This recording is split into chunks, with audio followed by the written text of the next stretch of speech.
one of them's still alive for real. She's asking to be saved, and I couldn't handle that. And so now She's in an abandoned house. It's been a long time. She might already die because she's bled out a lot. And hold on. What, baby? 77 minutes, right? Everything? Hello, if she said, please send to her. Can you tell me what happened? I don't want to say. How many children do you have? Oh. Huh? Two. Two? One is dead. One of them is dead. She's dead. But the other one, she wants to be saved, and she needs to be saved, and I don't see any lights. Tell them to get the count here. Honey, they're coming. Unspeakable evil. This woman is getting a divorce, so she thought in order to punish her husband, she would slice the necks of her two children, aged 12 and 13 years old. That's the kind of evil that we see. The baby's dying. By the way, does anyone know what that background is?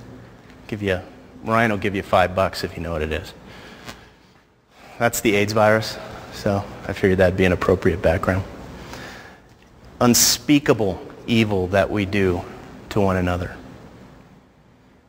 I mean, luckily I guess we're blessed with a church that doesn't have a lot of kids because before I had kids, that wouldn't have bothered me, being in law enforcement and seeing just amazing evils done upon other people. Raping little babies, killing them, just horribly unimaginable stuff that people do to one another. So that's the question that comes up. That's not the logically, consistent response, but something sufficient to someone whose baby just died or was just a victim of rape. What could you possibly say to someone without getting punched in the nose that's going to be a logically, biblically consistent argument that's going to answer their question and make them feel better? I don't think you can. We talked about this at Theology Pub, and I think this is a key point, that the way in which we live, the joy that we have in our own suffering, is what makes the difference. If people see us suffering, and now you're understanding the virtue here, if people see us suffering and we're able to be joyful in that, then when somebody else who doesn't know Christ sees us acting in a certain manner and falls into that same place, and they will. It may not be the babies being their throat slit. Could be a miscarriage. Could be loss of job. Doesn't matter. The fact of the matter is they'll come to us and ask us, what is that joy, what is that hope that is within us? We talked about that 2 weeks ago, right? 2 weeks ago. Ultimately, that makes the difference. And, if asked, be careful here, because if you jump on this, somebody who's in, or just deeply emotional, and you start trying to throw arguments out at them, you probably deserve to get punched in the nose. But really what it comes right down to is God has a purpose for evil. He has permitted it and woven it into the fabric of our existence. We cannot exist. We cannot be powerful Christians. We cannot reach people with the light of Christ without having that tribulation. It is necessary for us. This is what people see. Otherwise, we're reading it right out of the Bible. Well, this is what it says that you have to do in order to be a Christian. But if you want to live the gospel, God uses tribulation in order for us to do that, doesn't he? Think about the strongest times in our lives. I remember when my wife and I got married that we had a tribulation. I was not a Christian at the time, so my wife was unequally yoked.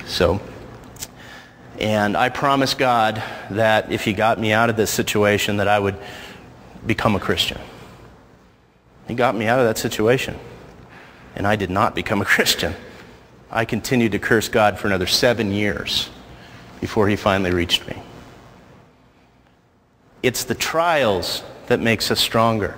This is no different than lifting weights. Look at Daniel, man. Look at the guy's like a rock. He didn't get that way from eating like I do. You got to work for it. God is building that spiritual muscle so that we can go out into the community and make a difference. And that's the gospel. You couldn't stand it. My daughter ate the donut. And the hole. Where's the hole?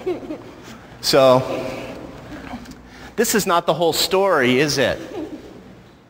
There's more to this story. If you think about it, if this was the story, what we see here on earth, and God is using trials and tribulations, then he's nothing more than a cosmic bully. There's more to this story. He's grooming us up through our suffering, through our tribulations, so that we can enter into communion with him. Ultimately, what is God's promise to us? Does anyone know? Yell it out. Is anybody still awake? I've got a laser pointer so I can burn people's retinas if they're not paying attention. So. It's to groom us into the image of Christ. God works all things together for good for those who are called according to his purpose. What's his purpose? To conform us into the image of Christ. Did Christ suffer? I don't remember. Is that in there? So we don't want to forget that part. And God took care of the problem of evil too, didn't he? He stepped out or into his creation and took on evil on the cross. Isn't it ironic that God used one of the most unspeakable evils ever to execute his sovereign plan for salvation?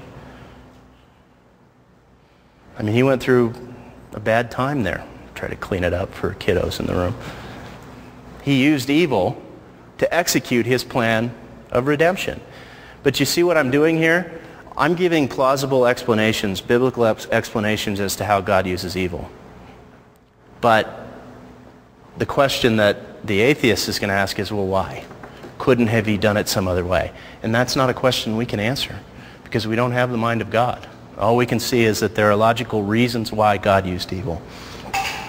So let's end with this briefly here, because we're going to test these two worldviews. What are we in, is it like 10 minutes? How long has it been? No idea. So who is your champion over evil? Because ultimately these are two polar opposite positions on evil in this world. Is it Christianity where there's forgiveness of our transgressions? Because we're evil too, right? So if we're evil, we can't enter into the kingdom of God. Communion with the God of the universe. A perfect example of good through Christ, through the person of Christ in this circumstance. Hope in our suffering, perfection through trials, joy in an afterlife, and God forbid a meaning to life? Or is it no God? No purpose in anything, just random chance.